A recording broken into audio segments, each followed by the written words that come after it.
Magandang hapon mga day! Ako nga pala po ay uuwi sa aming bahay dahil po hapon na at labasan na po at ako po ay nagpalit ng damit para ako ay kumain na para di po ako pagsabihan ni Lola na bakit di ka naman nagpapalit ng damit, kakain ka na naman at di ko pa naman layan na naulan na nga pala po.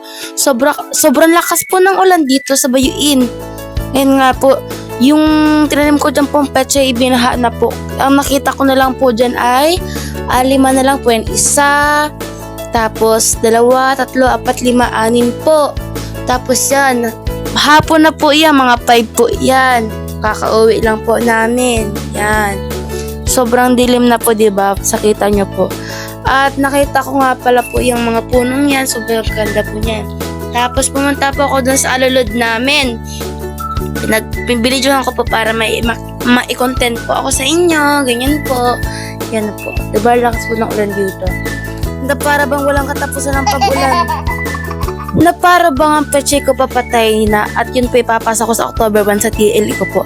At yun nga po, pagkatapos nun ay tinawag po ako ni Lola dahil po kami ay magpapakain po ng aming baboy dahil ito po ay hapon na po na ito.